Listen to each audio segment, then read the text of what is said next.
It's just a huge honor for me today to be podcast interviewing Dr. Sam Ahani and his little baby brother, Dr. Rowshan Ahani. How are you doing, Rowshan? Just great, Howard. So thankful to be here with you. Remember, Sam's 4 years older than you, and don't ever forget it. Even when you're 103, he'll still be your older brother. I know. He looks just 12 years older, which is nice. So Sam Ahani is a general dentist who co-founded Shoreview Dental in Pacifica, California in 1997, along with his wife and partner in crime, Dr. Sepi Vafi. They married in 95. Sam Ahani graduated from UP Dental School in 95 and completed a full-year residency with the Veterans Hospital in D.C. Now, your wife graduated the year before, right? That's right. My God, what was she doing with an undergrad? Really? I do my homework, but she never did. Oh my God. But by the way, I don't care what you do with referral or your practice, but marrying a dentist from dental school a year older than you got to have the highest IQ of anyone that's ever been on this show. He continued to further his education, has been certified to administer oral conscious sedation, implants, Invisalign, and CEREC. Dr. Sepi Vafi graduated from UAP. That's his wife who's not here. She completed her pediatric residency at the University of Maryland. I mean, my God, if you're a pediatric dentist all day, there's nothing you could do to ruin the evening, right? I mean, they've been screaming, yelling, bawling all day. What could you do wrong? And he founded Referra.com, a revolutionary dental referral platform. Sam has two daughters, Elika and Nikka, and enjoys learning about technology and business, fishing, and Brazilian Jui-Jitsu. Sam's most recent hobby is walking and listening to business podcasts of all time. And on his right, the man who looks 12 years younger, Dr. Rowshan Ahani, DDS, MS, board-certified endodontist. You're in Daly City, California, and Rowshan is a board-certified endodontist and owner of Bayside Endodontics in Daly City, California. He grew up on the peninsula, attending Burlingame High School, where he graduated in 88. Then he went to college at UC Davis, so I assume he's a hippie, right? Where he received a Bachelor of Science degree in zoology. How cool is that? After graduation, he worked as a biochemical technician at Genentech for 2 years. It was during his time at Genentech that he decided on a career in dentistry. He was accepted into UCLA School of Dentistry, where he received a DDS in 99. During his dental school years, he found endodontics to be the most difficult, challenging, and confounding aspect of dentistry, so of course he decided that was what he was meant to do for the rest of his life. He spent the next 2 years in the endodontics residency program at SUNY Buffalo, where he earned his endodontics specialty certificate as well as a master's of science degree in oral biology.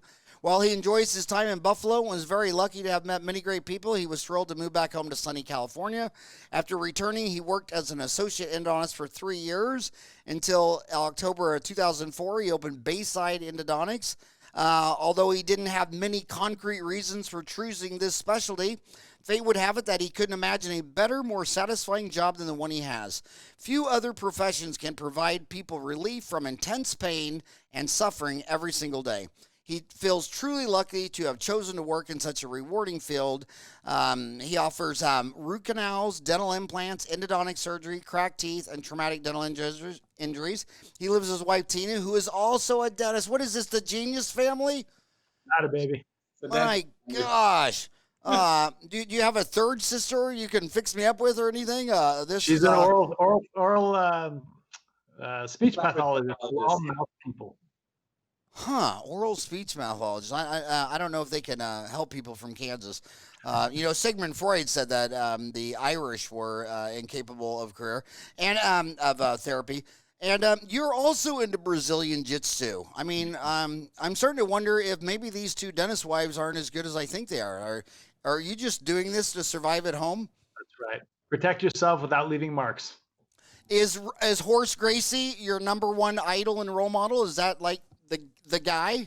He is one of them. He's one of them. Sure. The guy. Yeah, that whole family just changed the world and definitely changed our lives. Oh man, Horace Gracie. Yeah, my boys, same thing. I was third generation wrestling, so my 4 boys, we never had a garage. It was always a wrestling mat, and it was wrestling year round. And then we'd bring in people like you know, for all the fun stuff. I didn't want him to do boxing because I didn't want him to take a bunch of headshots when they were growing up. But, oh, yeah, I just think that was the most fun. Well, gentlemen, thank you so much for coming on the show today. Thank you for having us, Howard. My gosh, I wanted to start so many different places, but I liked your intro, why you want to be a dentist, because that's what I always tell my grandkids. They're always like, well, why did you want to be a dentist? And I say, well, I just think it's really cool. I mean, you work with your hands, and you can milk cows, you can be a welder, you can do all these things, but to take your hands and get someone out of pain who couldn't sleep last night, who couldn't eat, and sometimes they're crying and they're holding your face. I said, I just think it's so cool to use your hands to get someone out of pain. That's right. And that's just the bottom line. And before we get started, I want to go to the endo question first, because you said what you like, that you like what were all things, endodontics, endosurgery. Are you placing implants? That's a really good question, Howard. I did spend 2 years placing implants, and I loved it. I think it was great. The difference between implants and endo is that implants are 95% treatment planning and 5% manual labor. Say that again, 95% treatment plan? And then 5% labor. You think, and then place. At endo, it's the opposite. You think a little bit, and then it's a lot of actual work and hand, skills and stuff like that. I mean, implants are the same. Well, what was the first example that was 95%? No, I say with implants, it's 95% planning, using a CT, using models, using guides. And then when the patient comes in, that actually, I think, is probably the easiest part for an implant guy. I liked it, but what I didn't like is that the implant people around here that do a lot of implants, the oral surgeons and periodontists, do a lot of high service for the dentist. Come to my office, take impressions of my office. Here, I'll send you the parts. I'll send you the wrenches. I'll take a shade for you practically. And actually, that I didn't really want to be a part of, because I didn't want to go back and become a general dentist too. So a lot of the oral surgeons and periodontists in our area did all that. And I didn't want to do that. I really liked endo, and I can be working on 2 or 3 endo patients at once. Whereas with implants, I had to shut down the office for 2 hours, and not get any phone calls. So I decided, for the sake of my relationship with my implant folks and my sanity, I punted doing implants. Because, I got 2 things that bother me about, Dentistry Uncensored. I don't want to talk about anything everybody already knows or agrees on. I like to talk about this stuff that everyone doesn't agree on. And I love it when I piss you off, because I know when I piss you off, I'm making you think. You don't get pissed off after watching a Cheerios commercial.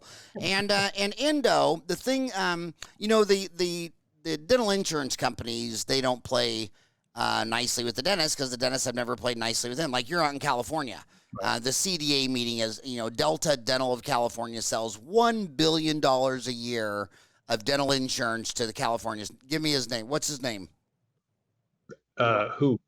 The president and CEO of Delta Dental of California. I don't know his name. I mean, the guy sold $1 billion. If I did $1 billion worth of root canals in L.A., I mean, every dentist would be able to know who I am. I mean, they'll give you $300,000-$400,000 a year. Then they'll only hear from you one time because they didn't cover something, and they'll hear, "Hey, you piece of crap, low life, no," So the dentists have burned every bridge with Delta, and they burned them in. But anyway, their insurance, they got all this data that no one uses, and they got hundreds of millions of claims, and they'll only show me their data when they're like drunk at a bar. Right. They won't let me publish it in Dental Town magazine or anything like that.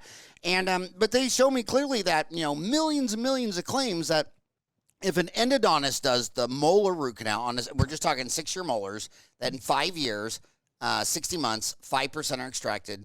And if general dentists do them, 10% are extracted. So that's what we're talking about. So that 5% extraction versus me and your older brother doing a 10% extraction.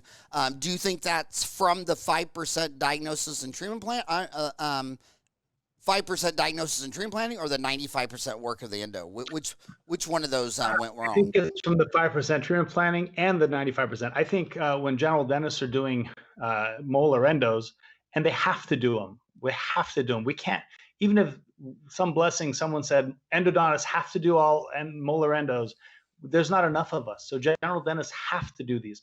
But hopefully you're picking your cases wisely and they're reasonable cases. And with that, you get a 90% success rate. We're getting the most brutal stuff with the lady with Parkinson's who's wiggling her head around and stuff like that. And still we get a 95% success rate. So I think that 5% is a little bit skewed because we're seeing the absolute most brutal cases and they're hopefully doing the most reasonable cases that should be done. So I think the gap's a little bit wider there. Also, we're talking about retreatments and lots of medical compromises and stuff like that. So I think the gap's a little bit different than 5%, but that makes a lot of sense. That was total.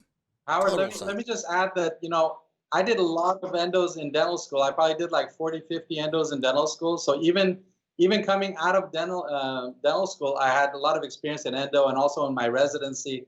But I still doing molar endos would, sweat would be running down my back and it would take 2 or 3 hours. Of course, they didn't have all the instruments that they have now at the time. But when I sent him to Rowshan, honestly, I don't want to swell his head. I love looking at those x-rays every single time. So it looks perfect. Some of the ones that I did, I always look out, it's a little short or it's a little long or something. So that's when I sort of said, you know what, this is actually something that the specialists need to do. That's why I started referring everything to, at first I used to do some of them, but now I refer all the endos to Rowshan because it's just, if you're not doing it all the time, it's very hard to be really, really good at it. So I'll never forget looking at an X-ray and a PA of a root canal that had failed, and I was out in the hall with my assistant Janny, who had been with me 30 years, and I said, "Look at this! What kind of idiot would do that?" She goes, "Howard, you did that in 1987," and I'm just like, "Oh my God! I wish I had a time machine just so I could go back in time and take my license away." But the reason I was going to, I thought that was profound, and that was all new to me. I learned something on my own show, and my God, that was great. But the other thing is, incentives matter. I got an MBA from Arizona State University, and they're always talking about incentives. And when I look at that 5% failure rate, I'm just thinking of in my own backyard, 32 years. There's that one endodontist that will, retreat anything. And then in 6 weeks later, it has to be pulled. He's like, "Hey, what are you going to do? What are you going to do? I did my best. I tried." And I thought, well, of course you tried. You get $1,250 to try. But if you could have extracted that tooth and got $1,250 and sunk an implant, I'm wondering if he would have retreated the tooth. So it's kind of like if I had a failed root canal and I had 2 endodontists to go to, and you both make $1,500, but one could pull it and place an implant, and the other one could only retreat it. An economist would tell you that given enough population that's going to matter. Does that matter? It matters. I will tell you, one of the best things that came out of me being trained in implants is that now I look at a case. I used to think about, okay, let's do a retreatment and crown lengthening with so-and-so and then put a crown on it. Now I know what a good implant site is and I know how they work. I give much more business to implants now that I'm trained in implants because I'm like, look, this is a slam dunk for implants. I'm not sure I'm going to be able to treat this tooth. I'm going to be here for another 25 years. I don't want that patient to come back in 6 weeks and say that, because I'm not the guy that say, well, I did my best. If you come back in 4 weeks and my tooth has to come out, I kind of pay that back or work with patients to I don't want anyone saying he's here just for the money. I don't think that's a good way to do it. So for me, implant training has made me a much better implant referral. You got to think about what's best for the patient. What would I want in my brother's mouth or my wife's mouth or my kids' mouths? Would I want to go for a 50% prognosis or just cut right to the chase? So yeah, I agree with you. Have you ever had a tooth so hot that you couldn't get them numb, and for anesthesia you had to use a rear naked chokehold until they passed out? Every day, actually yesterday. Oh my God! I considered to lean forward to let my arms sink in, but we figured it out. My brother, one of my sons, Greg, who went for like 3 years out losing a match, if he got so tired of people saying, "Well, what does that feel like?" So he finally decided, you know what? If you're gonna ask me what it feels like, you're gonna go to sleep. I'm waiting for someone to ask me. Yeah. I'm just if you're that dumb to ask, we're just gonna put you to sleep. But One last question on the endodontics. When I look, I'm not an endodontist, obviously, but it looks like in the last, since I become a dentist, the apicocectomies and referrals being charged out. It's just dying off. It looks like it's following the T-Rex. Why is that? Is that what are your thoughts on that? Why is that dying off? And do you agree that it's dying off? Yeah, I do agree that it's dying off. I think people are, from personally with the advent of implants and how well they work, for me to go lay a big flap and drill a bunch of bone away, unless it's a really slam dunk case that I know is going to work, I don't want to take a bunch of bone away, thin the buccal plate, put a bunch of scar tissue there. So if the implant guy needs to go do his thing next, I don't want to ruin the site for him. Also, you got to look at the patient. Are they, if they're going to take the tooth out and just leave it out, well, then maybe we do an apico.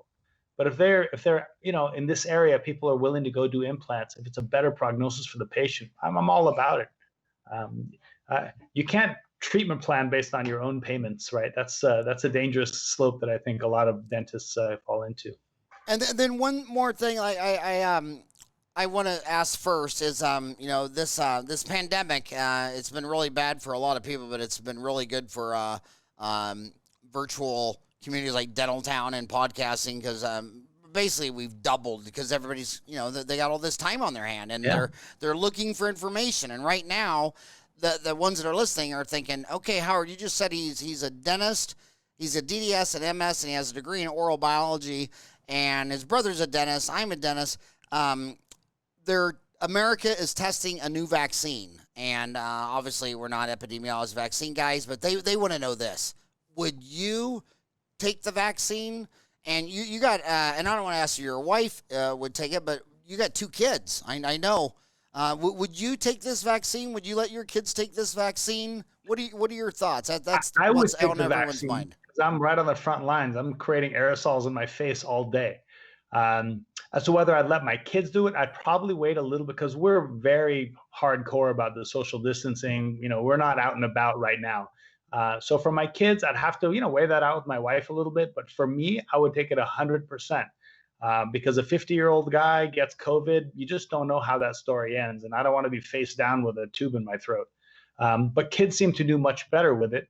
And they're much less at risk. And once the vaccine is up and running and really proven with 10 million people taking it and not, we get some data, then probably I'd have them take it too. Yeah. Very good. And you, what do you think, Sam? I'm a little bit of an anti-vaxxer. I have a 21-year-old daughter with autism that basically we're pretty sure that this came about right after the vaccines. Of course, nobody knows for sure. So we are a little more timid about vaccinations and things than most people. I would give it to myself, but I'm pretty sure I wouldn't give it to the kids for quite a while.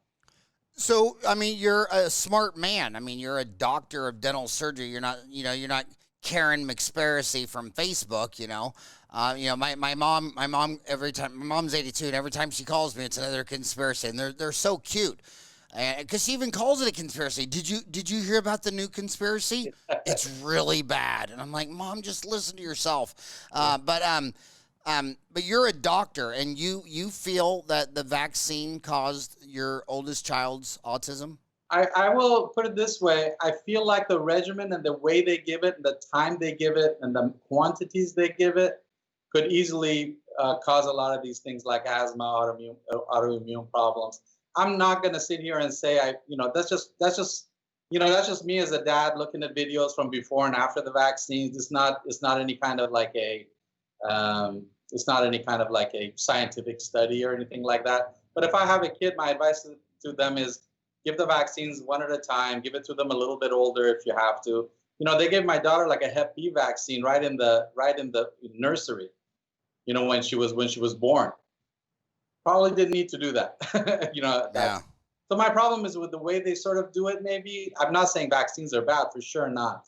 And for COVID, I would definitely give it to myself if I was okay. And a lot of people tried it, as Rowshan said. I would give it to the kids too. I don't want to go down that slippery slope, Howard, because I'm not the one to be speaking about vaccines. This is just my own thoughts and my own experience. Well, it needs to be called out because you're not Karen McSpiracy on Facebook. I mean, you're a doctor, married to a doctor. Your brother's a doctor, married to a doctor. And my red flag is when you're not allowed to discuss. I mean, when there's just certain. I saw this in Catholic school all the time. I mean, you couldn't ask why. I remember one time in the 7th grade, I got in trouble and was sent to the office because I asked, well, all the Catholic countries are in the poor part, it showed all the deals. And I said, and all the Protestant countries are rich. Why are all the Protestant countries rich and all the Catholic countries from America to Brazil, they're all poor? Because this book I read says it's because of birth control. And it was, I'll never forget it. I mean, you know what her response was? She slapped me. And I was sitting there feeling my face because I'm reading this book, and I'll never forget the book. It had a grenade on it had like a grenade deal, but the grenade was like the planet Earth. So it was like a hand grenade that was the Earth, and it was called the population bomb or explosion or whatever. And I thought, my God, if you ask a question and the response is violence, you're onto something. I mean, I think it's like when you illegalize drugs. The kids are like, really? Okay, I can drink Coors Light, but what can I not take? I can't eat this marijuana brownie? Well, I'm going to eat one right now to find out why I can't eat it. Then. Yeah. I like to pick my battles, Howard. I don't go down every slope. I'll go down the religion rabbit hole with you if you want. Yeah. Well, I'm just calling out that there are dentists who are afraid to say that that you're anti-water fluoridation or anti-vaccination or something like that. And I'll tell you what, man, when 100% of all the people agree with something is entirely wrong. I mean, my biggest red flag on the global warming thing is when they keep saying 99% of all the scientists agree. Dude, get on Dental Town. You can't get 99% of the dentists to agree on the pros and cons of anything. Yeah. So if 99% all agree, I already know they're all on the same team: money, economics, their job, their employer. Because I mean, my God, I mean, and it's not even about research. Look at the research on amalgam. I mean, you have to be living under a cave not to know that amalgams last longer than composite. Hell, one's metal. One's plastic. One is made of a bunch of toxic stuff. Half mercury, half silver diamine fluoride, half tin, stannous fluoride. I mean, everything in that amalgam kills bugs. And then you got this little inert plastic. I mean, I just can't imagine finding a man living behind the dumpster at KFC and says, do you know these plastic forks last longer than the metal one in your drawer? I mean, no one would believe this. Yet half the dentists believe that their composites last longer than amalgam. And I'm like, dude, there's not enough legal pot in California to smoke to make you come up with that conclusion. So when you tell me 99% of crazy humans all believe something, I already know, okay, well, that's not even believable. But one last thing on endo, because I know you didn't come here to talk about root canals with your older brother, but I wanted to ask you about the root canals. What I love so much is when we, Dental Town's got 400 one-hour courses. They've been viewed 1 million times. So we're always surveying what do you want to learn about. The number one thing they want to learn about, it's always molar endo. And half the doctors say they can't do molar endo. And then when they tell you why, it's always because, they got beat up by one. And I just think it's so cool and so weird that you found it the hardest, the most challenging. So you said, okay, that's where I'm going to be. Where does that come from? How come half the dentists, lose one battle with a molar and throw in the towel? You lose a battle with a molar, so you decide you're going to be an endodontist. The thing about endo, what I love is that it's all on me. There's no saying, oh, I think the lab messed this up. There's a picture right there when I'm done, and when I'm started and I'm done, that's it. And the picture goes to an educated audience. It's not just I show the patient, but it goes to another doctor, and that other doctor knows exactly what they're looking at, and they see your cases over and over. I like have some control issues, honestly. I like being able to control what's in my environment, and when I do an endo, it's all on me. If I do a bad job, I just got to eat that. There's no saying, the lab did a poor job, the margin's not open. So that's what I loved about it.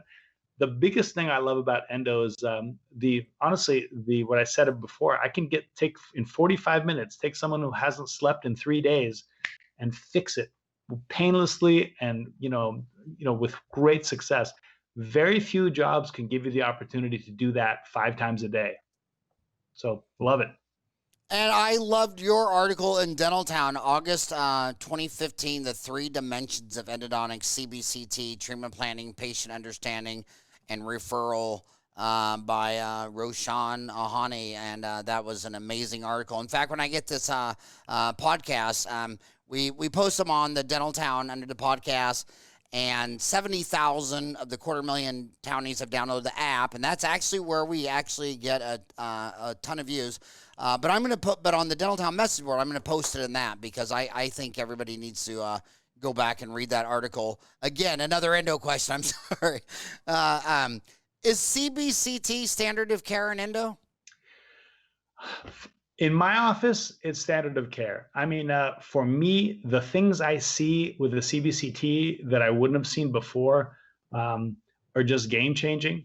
Could I do endo if I had to go to just a dental school without a CBCT and do root canals? Sure. Would it be the same? I don't think so. If you go to a cardiologist and he shows up with just a stethoscope, he might be amazing.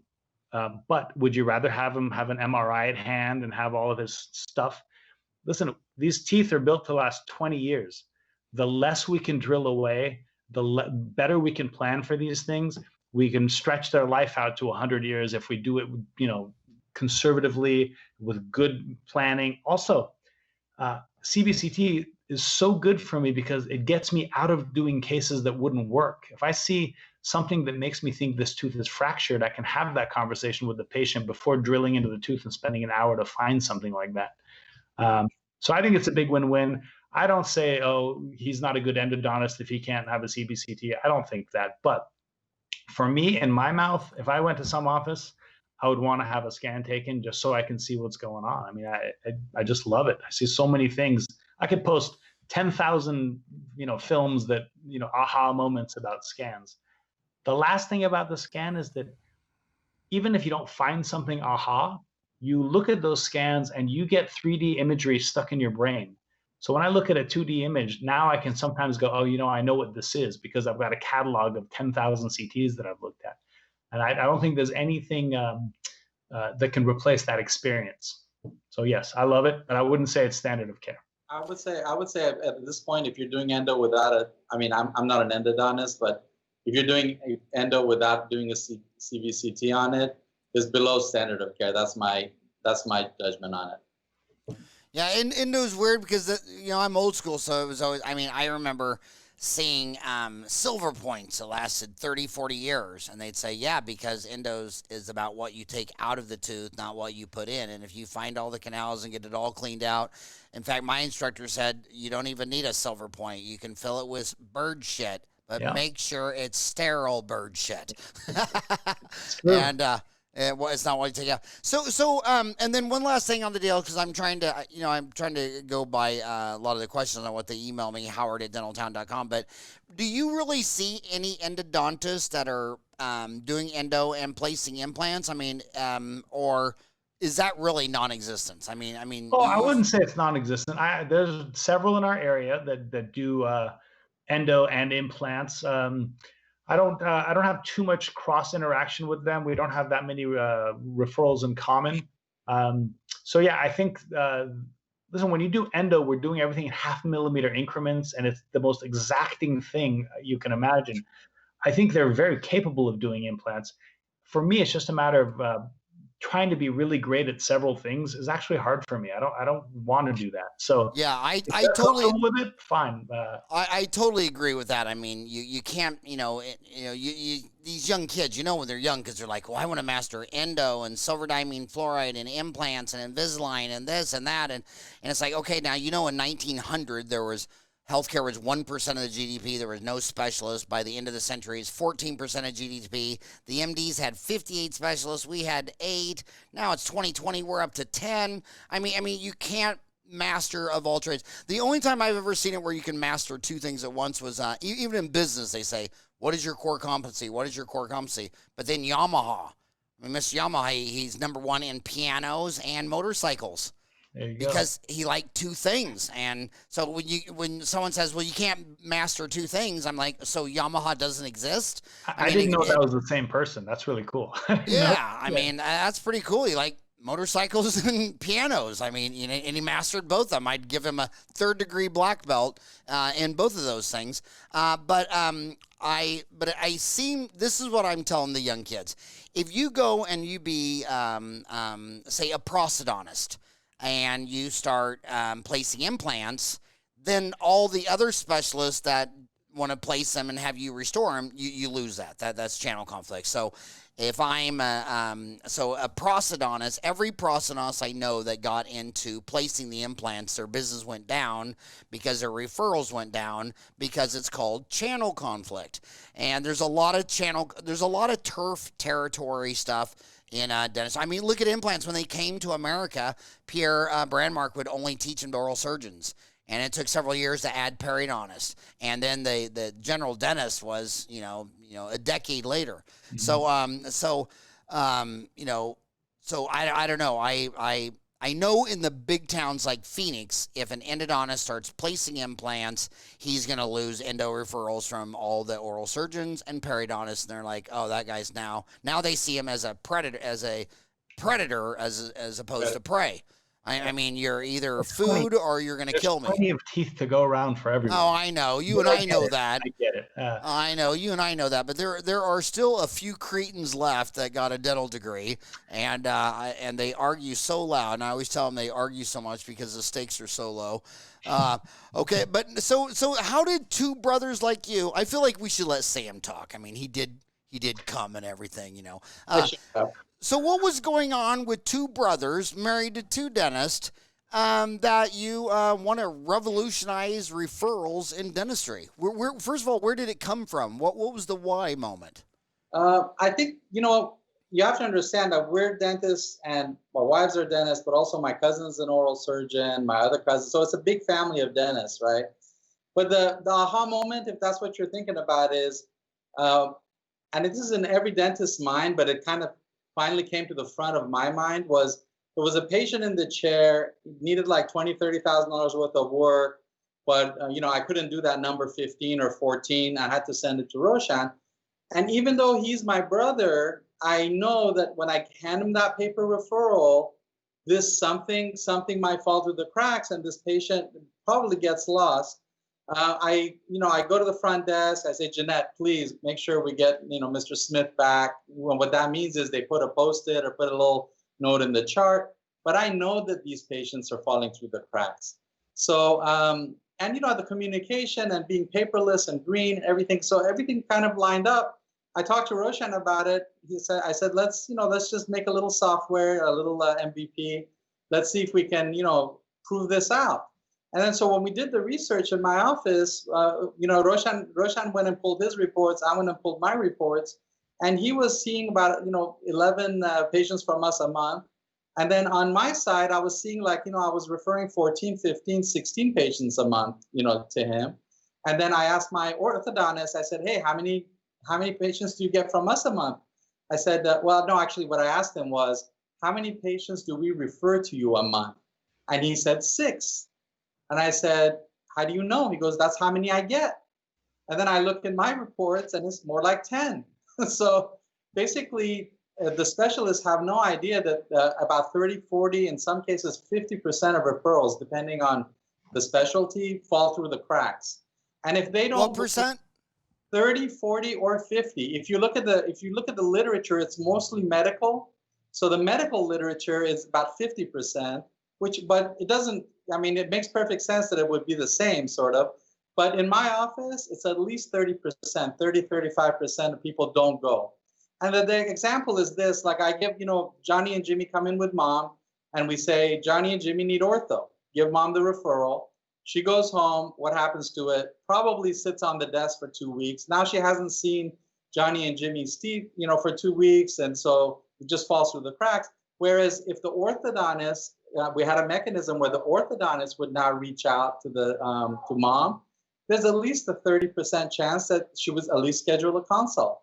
right? So, and that's sort of the onus for it, and that's how it started. And we've sort of proven that out between our offices, because it's a pretty good control group, because I only send to him, and I've always only sent to him. So we have pretty good data on both sides. Yeah, so I noticed a 25% increase in just his patients when we started using Referra, because you're not, Howard, when I went to my doctor and they said, you need a colonoscopy, they didn't hand me a referral slip and wait for me to call for a colonoscopy. 5 minutes later, the GI doctor called me and tried to schedule it, right? These are procedures that you need to get done. And if you let people just, walk away with a paper referral slip, half the time they don't do it. I get patients every single day or a couple times a week at least who come in with a referral slip from 2017 with a big swollen face. So now with Referra, a desktop app, we get a ping on our desktop. It says Sam Ahani is referring Joe Smith. Joe Smith gets a text on his phone. My office immediately texts or phones Joe Smith and sets him up. Our turnaround for referral to getting people into the office is like in a matter of days now. So that's the amazing part, is that the patient gets engaged, and when his patient is seen at my office, he can track where that patient is in the timeline. Patient's been, seen, or patient is finished, and he can go back and check all that. Just today, I had a dentist call and say, "Hey, where's the report for so-and-so?" And I know we emailed it, but then I had to call the front desk to have them send him another report. So if he's on Referra with me, he just goes to his own log on Referra and can upload whatever he wants, because the reports are sent that way. So for us, for the specialist, I sit in my chair every day, Howard, and I'm doing a root canal in Op 1, and I hear a patient seated in Op 2, and I hear my assistant go, "Okay, we're going to take a picture." And the patient says, "But they just took a picture yesterday." "Oh, okay, let me go see if they can email it to us. Hold on." And then so I'm at fitting cones in Op 1, and I want to go do my consult in Op 2, but I can't because we don't have x-rays yet. The assistant comes back and goes, "Oh, we got them." And then I go sit down and I go, "Oh, it's a bite wing." Super. So, it just kind of breaks up my day too. If we get all the information right away, the patient gets a much better experience because they sit down and they have everything there. It also makes it easier on the front desk staff of the referring dentists, having to email one thing and send another form and call in insurance. What a monumental waste of phone time. These people that we're hiring for front desk are not good at talking on the phone anymore because they're young kids, but they're all great at texting and keeping multiple text lines open. So it's just super efficient. And it's just been a great thing for our office, and the offices, the general dentists that are working with us just love it. So it's been great. Dentistry, when I started August 4th, I can't believe that next month, August 4th, would be my 30-year anniversary of being on the road doing all this, and now the podcast got me off the road. But it's amazing. When I started lecturing in August 4th, 1990, the business of dentistry was taboo. I mean, it was just, especially the elder people. When I was out there lecturing, the 60-year-olds like, "Well, first of all, dentistry is not a business, and they're not customers. They get mad. They get mad." And then I would come back and say, "Okay, so you two, I'll use you two examples. Okay, you both say you're both a great dentist, but you have a 60% treatment plan acceptance rate on just diagnosed cavities turn into fillings, and Sam only has a 30% rate." Well, I would argue that Rowshan is twice as good a dentist as Sam. And then you walk into any dental office and you're like, "Well, run me how long have you had this Dentrix?" "Oh, 10 years. How long has your girl Betsy been running it?" "All 10. "Okay, well, have her run me a report on treatment plan acceptance rate." "No idea." And then when you leave dentistry, you see stuff like it takes on average 8 sales attempts to get you to buy. But the dentist's like, "Here's your one paper referral. I'm going to give you one. Here's your one call. Take it or leave it." Right. And it's like the whole economy. We wouldn't have a $17 trillion economy if that's the way business people ran it. Business people, you said 50% of referral. What'd you say? 50% fall through the cracks? Yeah, in medical, yeah. Yeah, in medical, and the business community says, yeah, it takes about 8 times of pitching you to get you to buy. So let's say it wasn't even 8. Let's say it was 5. You just missed 5. And then what's really confusing with me is my mom's 82. And then you know, they say the referral thing, you listen to her, you know, and you don't even know what happened. I mean, you can't even make out the story, and you hear it 3 times and she's forgetting and things like that. And oh my God, there's so much more upside that could be done. But, Well, Howard, but if you don't know now, your treatment plan closure rate and you give them one sales call attempt to go to the doctor, you're lame and you're not a good doctor. I don't care what bonding agent you use.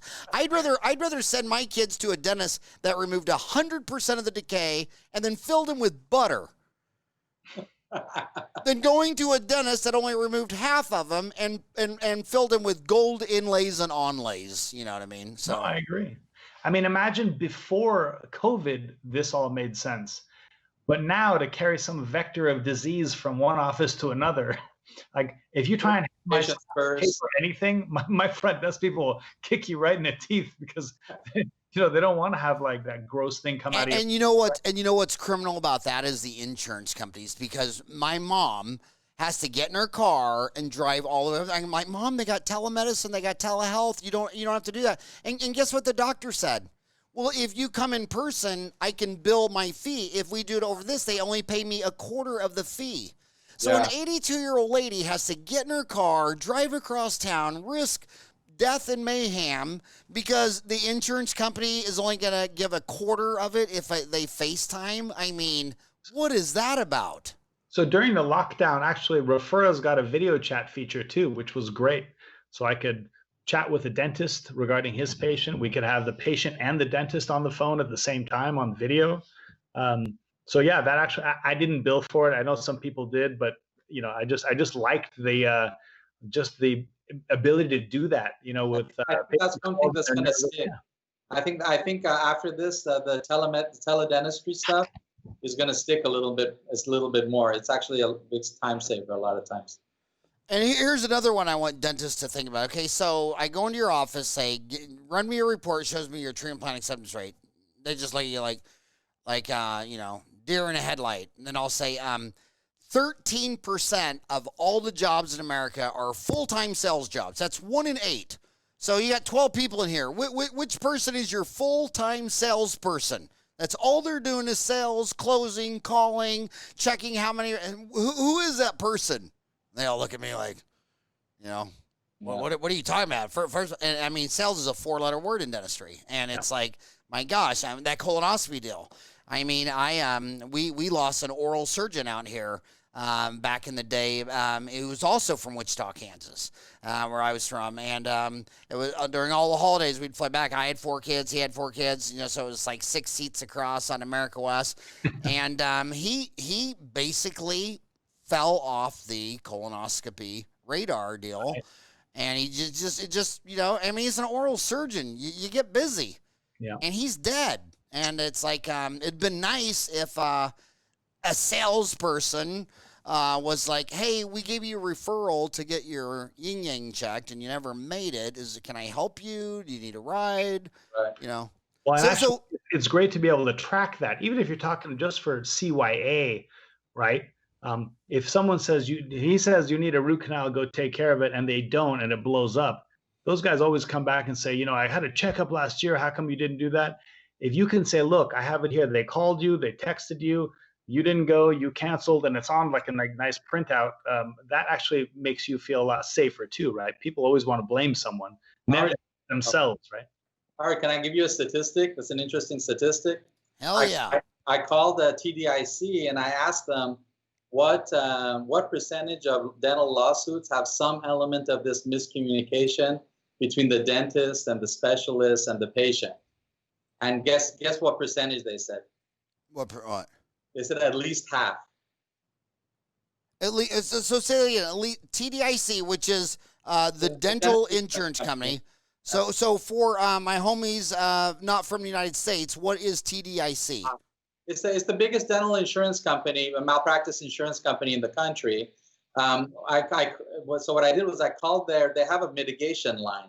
So I called them and I said, look, I'm working on a project. I'm just wondering what percentage of dental lawsuits have some element of like hey, the patient says, you never referred me, or it's a wrong tooth number that somebody extracted or did the root canal. Some element of like miscommunication between the GP, the specialist, and the patient. And they said at least half. And then I confirmed that with their malpractice attorney, very well-known malpractice attorney. So it's also a litigation issue. But can I talk to like the younger dentist? The one advice that I give younger dentists, and it's the best advice, is always keep your patients in the loop, especially your hygiene patients. But these referred patients are exactly the same thing, right?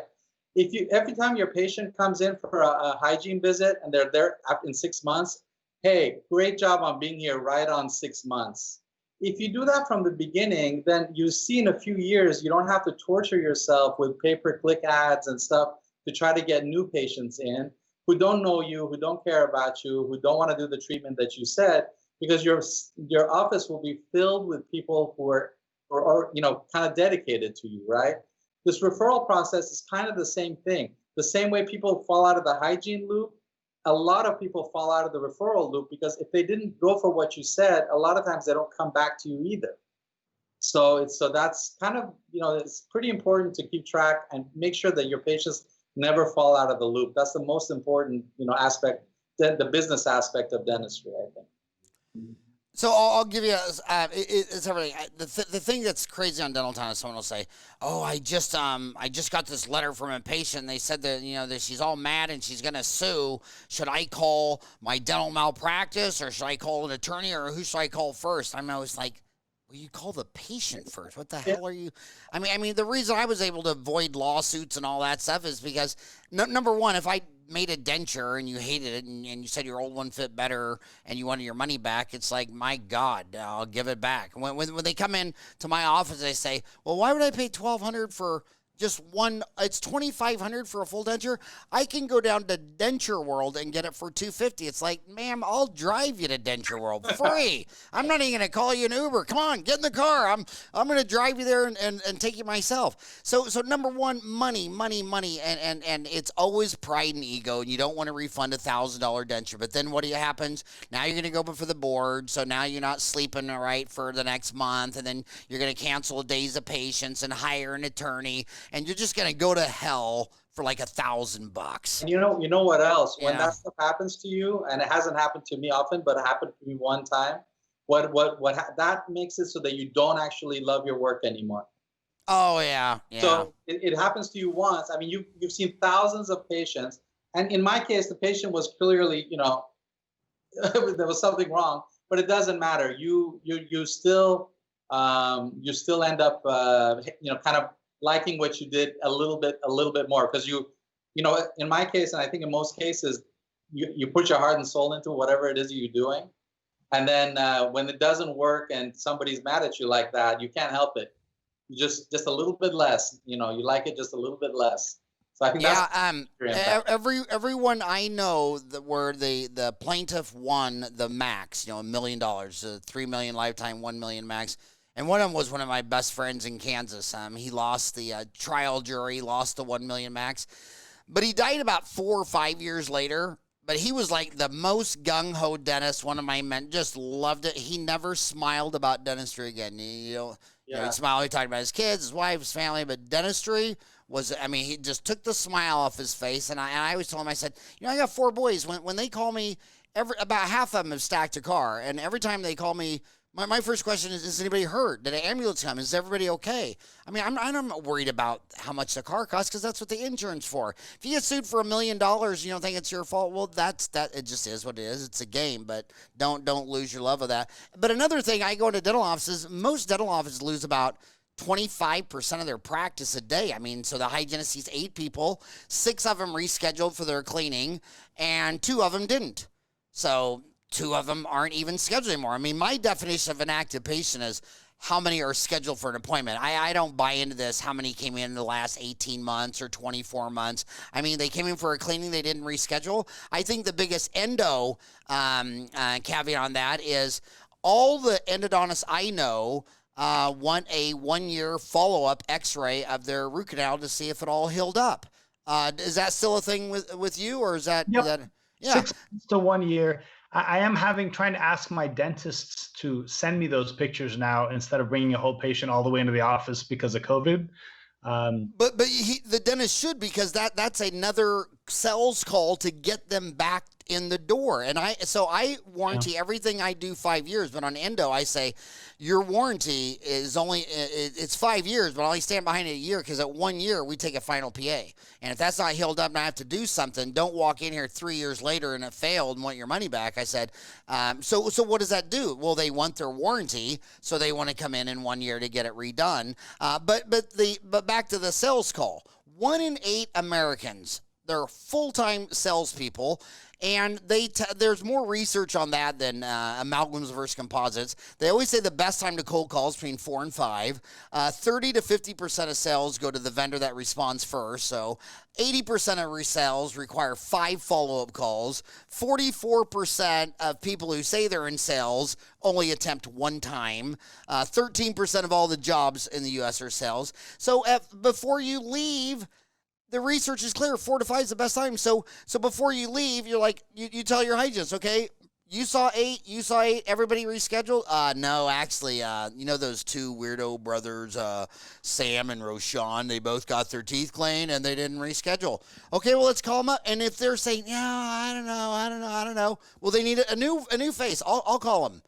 And then, when they leave at night, same thing about lawsuits. When people call up and they say, I want to speak to the doctor, well, they just come in and do that. Or if they're really busy, they'll just say, well, let me give you a cell phone number right there, or whatever. They come bring your phone. But communication, and you're not going to teach them on the first time. You're going to have to tell your kids 4, 5, 6, 10, 12 times before it kicks in. And if you're not a good salesperson in dentistry, you're just not a good dentist, because otherwise the only thing they're getting treated is when they're asking you, well, I got a toothache, will you do a root canal? Yeah, but what about that lesion that needs a biopsy? That doesn't hurt. That doesn't cause any pain. That's not causing them not to sleep. But you couldn't convince them to go get a biopsy? How could you not convince them to get a biopsy? You didn't follow up on it? It was just 1 call, 1 attempt is all they got. Come on, doc, you're better than that. So how's Referral going? How long has it been out? Bring us up to date on it. It's actually doing pretty well. In August, we launched it last August, and between just me and my specialists, and it's got a network effect. So we have about 100 offices signed up. About 25, 30 of them using it really, really the way we want, like, to track all the referrals. I think it's going pretty well. And we just launched the new version, which is much more user friendly. And we're seeing a lot of good results, people clicking on it much more easily now. So we're pretty excited. Well, I love the name. I mean, basically what you did is you took a referral. See, I'm smart. It's Referra. And I see a big combination with Referral. I think all you did, I think you're kind of lazy. You just stole an R and an L. That's all you did. What else did I have to do? My God. So you just take Referral and you delete 2 of the 8 letters and get it down to 6. Hey, listen, it's pretty hard to find like a URL with like 5 letters that's still available. So if my homies go to referra.com, so just think of Referral, and then drop the last letter, the L, and drop 1 of the R's. So, and I'm trying to tell them this because everybody that's listening to me now is driving in a car, if they're lucky, and if they're a poor bastard, they're on the treadmill stuck for an hour. And that's, I wonder what's more painful, listening to me or the treadmill for an hour. But anyway, on that, if they go to referra.com, what are they going to find? It's basically the website's going to show you everything that we do. It's pretty clean, pretty clear. We just launched it. I hope everybody likes it. And then all you have to do is click sign up, and you can sign up your practice. I just want to let everybody know that we have a free version for GPs and specialists. We don't take your credit card right off the bat. I know you kind of hate that, Howard. Sorry. But we just want everybody to just get on the platform and kind of see it. And then once they understand how powerful this can be, it's pretty, I think a lot of people will benefit from it. So I'm seeing 3 versions: free, $0 forever, and then integration, $99 monthly, then premium, $199 monthly. ideal for specialists. So, would you, in looking at that, my first question is, what would you say? It's about 150,000 full-time general dentists, 32 hours a week or more, and 30,000 specialists. So, 1 in 5, 80-20. So, do specialists have more to gain from this? I mean, the patient has the most to gain. But do specialists have more to gain than general dentists, or do you think it's even? I mean, your pricing says the specialists have more to gain. That's what we're thinking, is that, well, actually, to be honest with you, Howard, I think the GPs have more to gain, but that story is just a little harder to tell. It's about that, it's about that patient with the big case that just went to the specialist that you lost track of. Okay. But, the direct thing is specialists are just going to see more referrals because they're not losing the leads. That's all. So I think it's fair for specialists to pay a little bit more. Plus, I'm a GP, so GPs are my homies. So, well, from my side of this, Howard, as a specialist, we all are salivating. We all would love another A referral. We each have probably 3 A referrals that every case they send is a nice patient that accepts treatment, and they go back and get a beautiful restoration, and the cases work. Those are those dentists that I have. Sam's one of them. Is that those ends up to make your day better, right? You have good patients, just like for a general dentist, when they have a good patient who has a great family, anyone from that family that comes in is a joy to take care of, right? Instead of going out and trying to find a new A referral, which after 15 or 20 years is hard to do, I got my top 5 people on Referra, and now it's like each one of those people has gotten 10, 15, 20% more cases in my office. So it actually makes it so I have a whole nother A referral without ever having to go do lunch or go do any of this marketing. So from that perspective, it's just amazing. I just love that. But explain why you like it, because I know what you're talking about, because I watched this short video, and I'm really good at cartoons. I like cartoons. But anyway, but explain it why it's better. Explain why Referra is better? Yeah. It's, as far as the software goes, I think we've really locked into what the GPs need. And so we focused the whole thing on the GP experience, because we already know, the specialists get a lot out of this because they get more referrals. So we're set this thing up so that GPs actually can see what's going on with the patient without having to call the specialist's office. So they do it all, just by clicking on the referral. They see notes, they see when the patient was scheduled, they see all that kind of stuff. So I think one of our things is that we're focusing on the GP, because all specialists, they should want this, okay? But how do you get your GPs to use it? By creating a lot of value for the GPs. So that's what we're currently focusing on. And also the way the network effect works, and then the networking, how you connect dentists and stuff, is so simple and so streamlined that I think that's probably why I think it's great. But I might be biased, Howard. I don't know. So what do you think, Rowshan? Why is it better for you as a specialist? What are you liking about it? So would you say, first of all, on those numbers you said, would you say the average endodontist, just for endodontists, how many? What is the 80-20 rule in endodontists? Is it like 3 dentists are 80% of your business, and then 12 or the other 3, but maybe 5. Okay, 5. Those are 5 you want. 5 would be 80% of your business? Yeah, maybe 60, 70% of our business. And it's definitely 80 or 90% of the business you want, right? It's not I started this retreatment and broke 2 files and now the patient's mad. Can you please fix that? You know what I mean? It's not that. It's, the patient coming in going, my God, Dr. So-and-so says you guys are amazing. Thanks for seeing me on such short notice. That's kind of what we like to see. And that's the kind of interaction that I want to encourage with my dentists on Referra. So I'm opening up sort of, first I put just a bunch of dentists that I work with very closely. And now we're opening things up a little bit for other dentists to come and join, because I see that my front desk people are freed up so much from being on the phone that they have a lot more capacity to handle people and still give great customer service. So from our perspective, I'm just so much busier with my great referrals that it's made practice much better, because I'm seeing great cases that I can finish and I know they're going to get restored. So that's great. I love it. And by the way, I'm not that guy who likes to beat up on millennials and all that kind of stuff. Hell, my four boys are 30, 28, 26, 24. But if you're a millennial and you say that there's no difference between you and the boomers, well, that's crazy. You know, that's true, not true. And if you say that we did nothing better in our generation than yours, now that's got to be crazy. But I see this all the time, as these guys talked about earlier. The millennials, they lost a lot of time playing with people in the flesh, in the playground, to now texting on Facebook.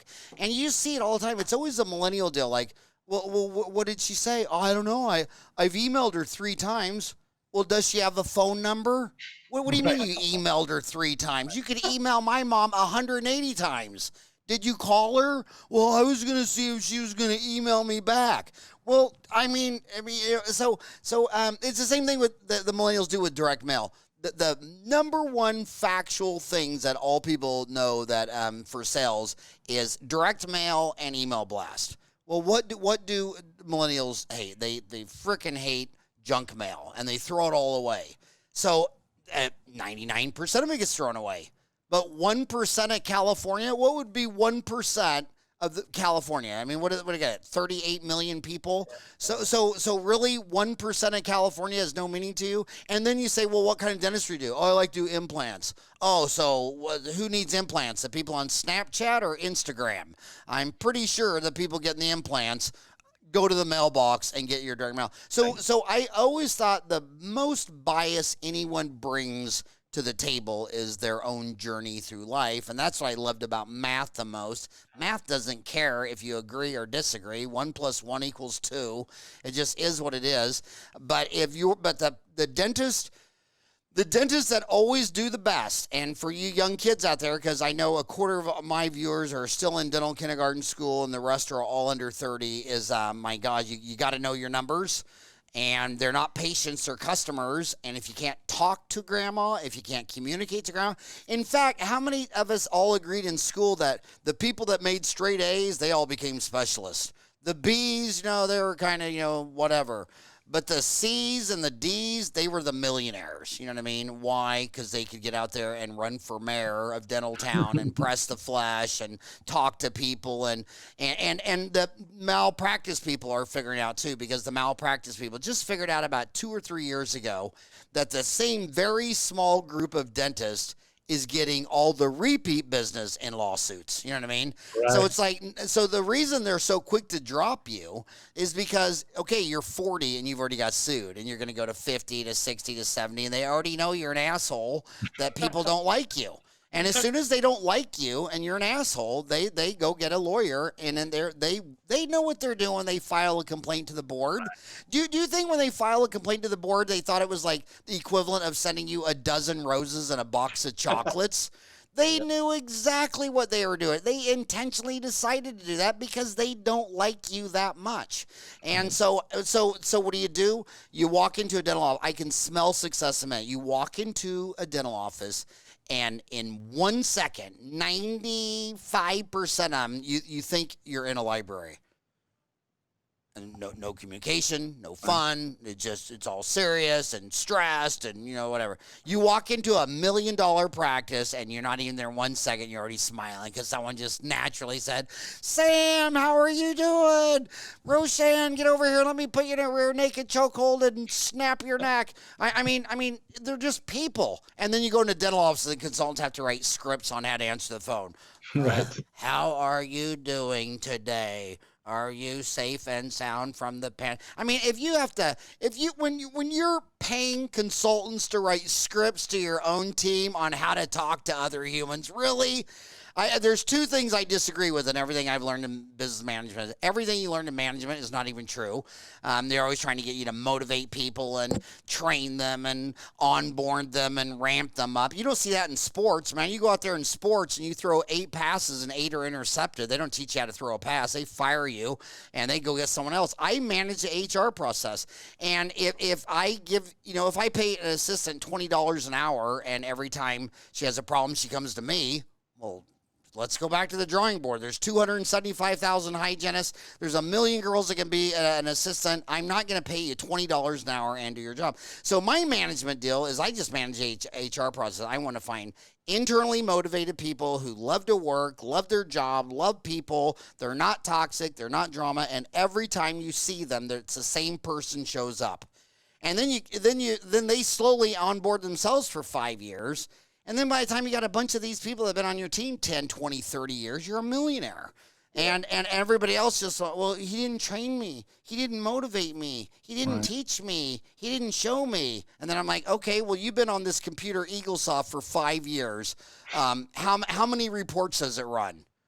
I don't know. Well, all you had to do was move the mouse and click reports, and in 5 years, it never dawned on you. I'm not going there. So again, people, you're in the people business. You're not a dentist.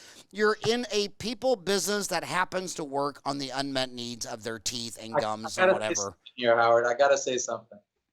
With this COVID thing, everybody's in the mask, not just dental, everywhere you go. And it seems like they gave themselves permission to, screw customer service, right? Because who can tell if you're smiling or not? The first thing I told my staff when they, that first meeting when we all got together and we're like, shit, we're going to open, everybody's freaking out. I told them, listen, patients aren't coming here to see a dentist during COVID. The patients are coming here to get great customer service. So everything else we're going to do, but don't focus on, you. Focus on the patients, just like before. I just noticed that everywhere. I don't know if you guys noticed it too. I noticed that the customer service level is just a little bit down. Like people are a little bit down, and everywhere you go, like it takes a little longer to get an order. And they, I don't know if it's a function of COVID or not, or just generally people aren't feeling good about everything. But it's just a little strange to me that happens, especially now that they need the business so much more. So they can go to your website, referra.com. You can watch a short video. They got, if you go to YouTube, they got the same thing. Just go into YouTube and type in referra.com. I can't believe we went over an hour, but I want to hold it. Can I keep you for an overtime for a minute? Sure. So I don't care about a bunch of 60-year-old rich dentists and all. I'm not worried about that. What I'm worried about is the 25-year-olds that are coming out of dental school in the middle of a pandemic. They got $400,000 in debt. They're scared. They look at Dental Town. Since it came out in 98 to 2020, we always had to have free classifieds, and there's always been about 1,000 dental practices listed for sale and 5,000 listed associate jobs. Now it's 2,000 practices for sale and only 1,000 jobs, and those jobs are almost all DSOs. I mean, I almost find none of them other than DSOs. Yeah. So she's $400,000 in debt. She can't find a job. Talk to her. What should you do? Give her the father, son, daughter talk. What would you tell your daughter who just graduated in the worst pandemic of our lifetime? I think Rowshan's got a pretty good answer for that one. I'll let Rowshan handle that one. So I would say two things. First, just live small. Don't come out and immediately go get a Mercedes and a big payment. That is a trap we all fall into at first because you're so happy to get out of school. Just know that at the moment, dentistry is not, you're not going to be the big fish in the pond. I got Facebook and Google employees walking around here that make $10 million a year. Live reasonably, and so you don't have to treatment plan patients based on what you need. You know what I mean? I see a lot of young kids come out super aggressive because you can tell they've got a $7,000 monthly nut to cover, and it gets very scary. The other thing I would say, and this isn't for every specialist, but get to know your specialists. You always say dental school, kindergarten. I agree with you. We don't know much when we come out of dental school. Get to know your specialists. I have dentists come in and kind of hover over my shoulders while I do a root canal for their patient or another patient. You can actually get a lot of free CE just going to your specialist's office and hang out with them. Most of us are happy to do that to get to know you. Some of it's business, but I love when I can help someone go in and do a couple of molars that they wouldn't have otherwise done. I'd much rather teach you how to do it right than to deal with difficult situations later. So I think that you do those two things, you're going to be okay. But mostly, don't come out living so large. That's a dangerous trap. So, Rowshan, I don't even know if you're going to remember this. I saved it to the end, and I can edit it out if you want me to edit it out. But do you know you emailed me October 5th, 2004 at 4:56 p.m.? And It's so funny. you know, and because I have a good CRS system, but it was about about Meditalk software, and I was sitting there thinking, wow, I'm talking to him about Referra, and the only time he emailed me was 2004 minus 2020. Okay, I took geometry, calculus. I should know this one. But 16 years ago, you were talking about Meditalk. Do you remember Meditalk? Is it still even a thing? Still, it's sort of on my office now. Meditalk is a really neat software. In 2004, when I built my office, my wife mostly said, look, we got to go paperless. We cannot start with charts and then try and convert later. I was with a program called Pbs Endo, but you still had to have some sort of chart if you were going to do that.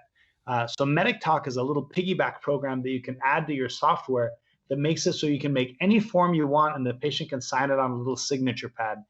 That's actually pretty, it's a great software. My new Endo software, it kind of has that built into it, so I don't use it as much, but I still have their database. Meditalk is a great program, and it's very flexible. It doesn't do what Referra does. It's not that kind of thing, but it's just for your forms and dent forms and materials, fact sheet, all the stuff you have to have the patient sign.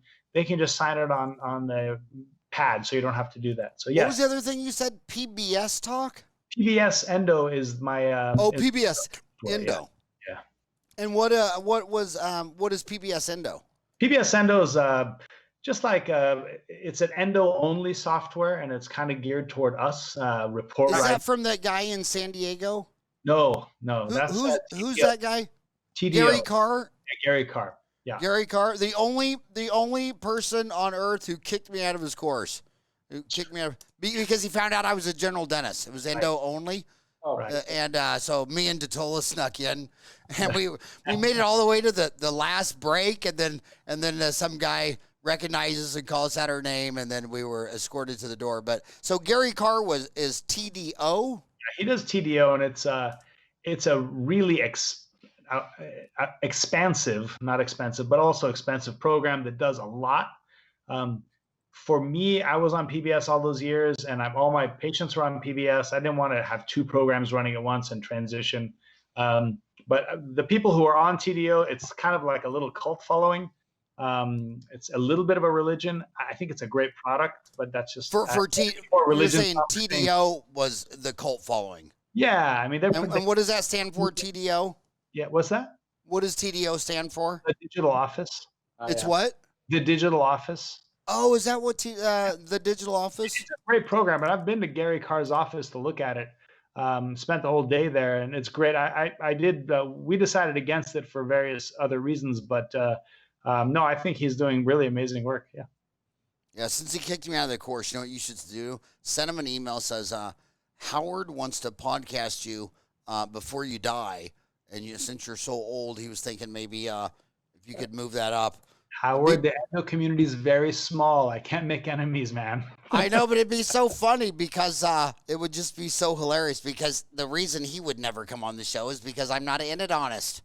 I mean, that's that old school mentality that's just it's funny now, but it's just bizarre.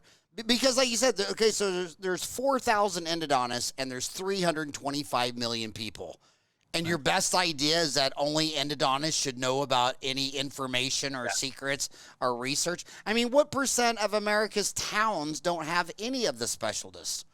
And that's why public health is so important, because dental demographics is so bad. I mean, if they had it's like if you're a general dentist and you're living in a town of 5,000 and someone shows up with a toothache and you say, well, I can't pull your tooth or get you out of pain or do a root canal. You need to get in your car and drive 2 hours to Phoenix.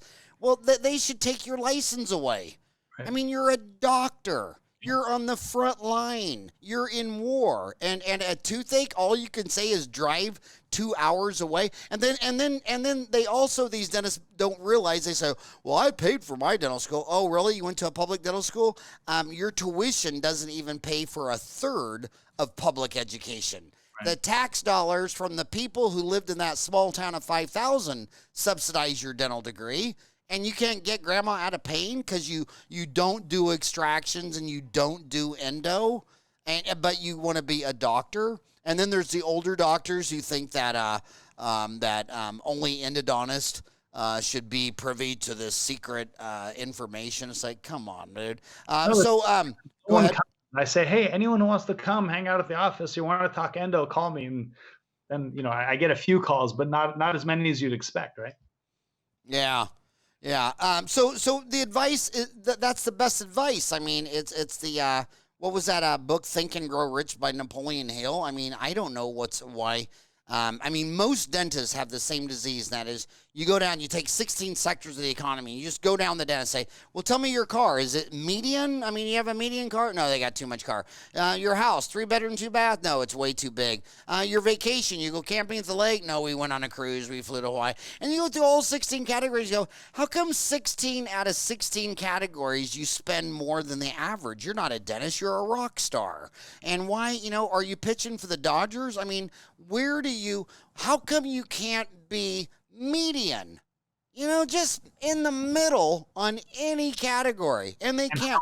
One time it was so bad. You know what this one dude said to me? I laughed so hard about broken ribs. She goes, well, I actually don't have that many pair of shoes. I mean, I probably have 20, but my sister has like 100 pair. And I'm like, really? That's the only area where you can say you're in the middle? Is that you have 20 pairs of shoes? So live small, man. It's all stress. And you don't realize that you only get one life unit. And you're not buying a car for $30,000, $40,000, $50,000. You're trading an exact amount of your life for it. You're going to have to go to work. If you work $10 an hour and buy a $10,000 car, you're going to trade 1,000 hours of your life for that car. And why do you just so nilly-willy walk up and look at a house and say, yeah, I'll give you 10 years of my life for that house, when you could have found another one that was 5 years of your life? I mean, why are you so how miserable are you that you're so willing to trade so much of your life for material world? I mean, so live small. Any other advice? Sam, you got to say something. Well, my best advice to them is, really learn your craft. And wherever you are, you can learn to do implants and Invisalign, and just do the really, endo, but do the really good, easy cases, the ones that you can do really well. But my main advice, business wise, is you gotta, as you said, you gotta keep these patients in your circle, and that's really the whole business is about keeping patients in the circle. So if I had to give them one piece of advice, don't let any of your patients, fall through those cracks.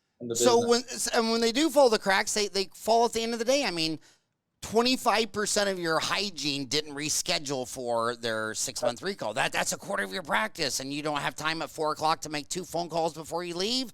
And then the other thing is when you call dental offices. And yesterday, oh my God, I was visiting my son Greg. And they're out there working in California. But anyway, he needed a dentist, and he was cold calling dentists, and it was just amazing. The customer service. No one asked for his name, no one asked for his cell phone number, no one asked for his email, no contact information. It was just like, oh my gosh. I mean, it's like you have to beg to get in there. But if you just that's why dentistry is so competitive. Dentistry is one of those deals where I was talking yesterday where I always post all the embezzlement stuff. And I post it for 2 reasons. Number one, every consultant that I know says when they go into a dental office, 50% of the time, they're being stolen blind. But the stealing part is funny. Yesterday, one-time office manager Shirley M. Dunn suspected of stealing at least $800,000 from a Dina dental practice and unauthorized transactions on her company-issued credit card and $680,000 in missing deposits. I just think it's really cool. You can't steal $800,000 from the pizza parlor down the street. They don't have $800,000 to steal. You can't steal $800,000 from a tanning salon.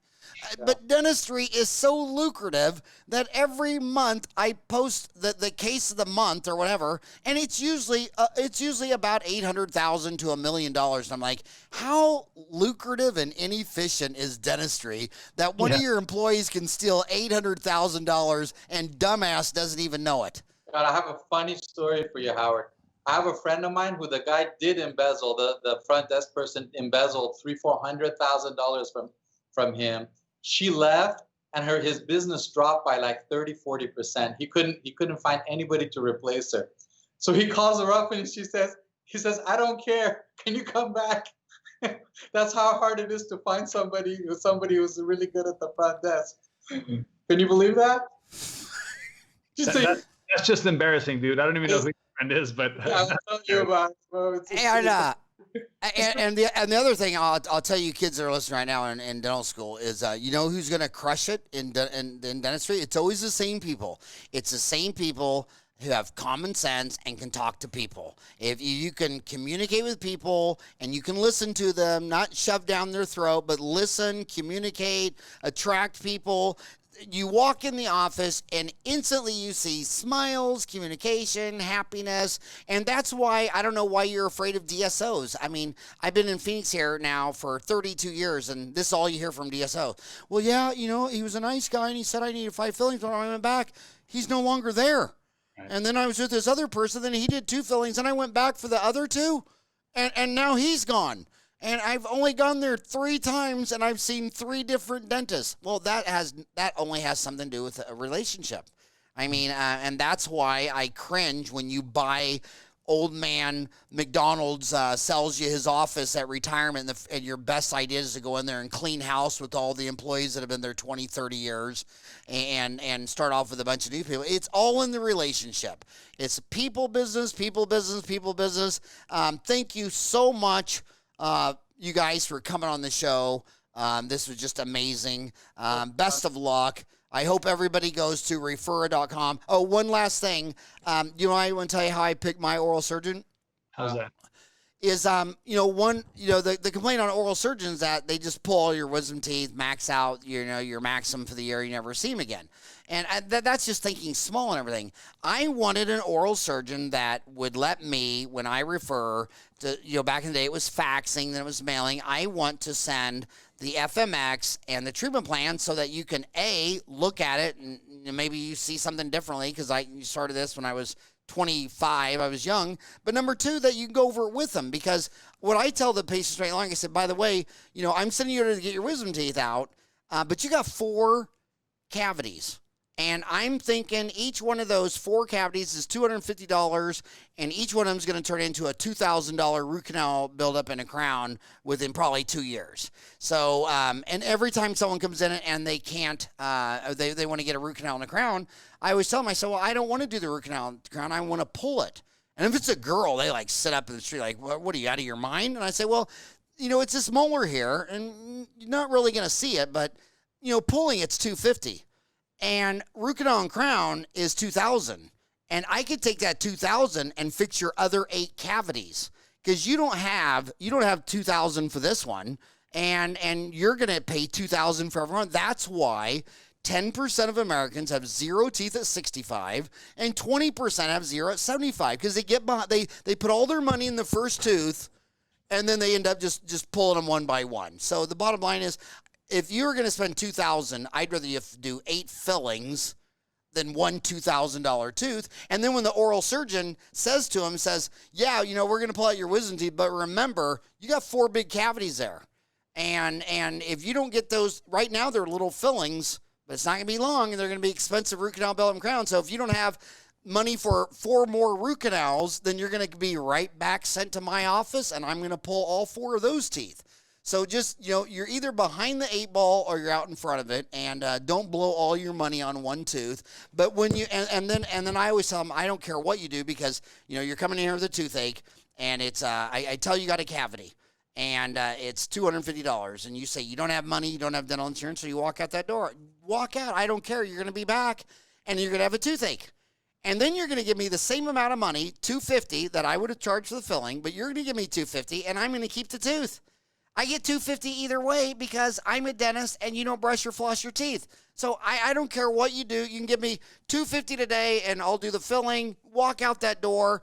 The number 1 predictor of future behavior is past behavior. And last time you were in here was 3 years ago. So you don't even have 3 years. So if it's not today, You'll be back within 3 years, and you'll give me the same $250 without any dental insurance to pull that tooth because you'll be in that much pain. But gentlemen, best of luck to you, Referra, Sam, your 2 kids, Rowshan, your 3 kids. Is that right? Yeah. 5 kids, and you got to come back on another show because the smartest thing these boys said today was marry a dentist in the dental school. These guys, they don't work. They just drink and golf and play. I mean, really, Sam, when's the last time you've even gone in the office? For real? A couple of weeks ago. Yeah. I mean, everybody I know that's married to a dentist, I mean, they look like, I mean, they're just, everything's just a game. I mean, so marry smart, marry a dentist. You'll have something to talk about. And, thank you so much for coming on the show. Best of luck to you. Howard. Thank you very much. Can I do a shout out to Joanne Tanner for setting me up? No. Absolutely not. I will do the shout out to Joanne Tanner. She's my buddy first. Oh my gosh. She's Joanne Tanner, MBA, consultant, dental practice buyer, California State University, Tanner Management. Go ahead, Sam. Give her a shout out. I'm just so appreciative because she set this whole thing up and we had so much fun with you. Thank you so much, Howard. Thanks, Yeah, Howard. thank you, Joanne. Thank you, Joanne. Yeah, and gentlemen, thank you so much. Have a rocking hot day. Thank you, buddy. Have a good one. Yeah. All right, bye-bye. You've just finished an examination with a patient who needs a root canal. You write up a referral to a specialist and hand it to the patient, like you usually do. But wait, the threat of COVID-19 has changed everything.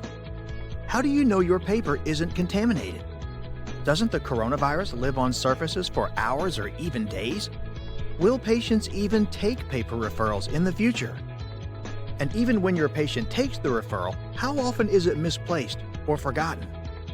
When you or your patient decide they are better off without the risk of carrying around your referral, an opportunity is lost. Referra is here to help. Our paperless technology connects dentists, specialists, and patients safely and digitally, so that no one falls through the cracks. Not only does Referra help to add patients to your schedule, it streamlines your communications so that you always know where they are in the referral process. Sign up with Referra today. No contract, no credit card, no charge, and make paper referrals a thing of the past.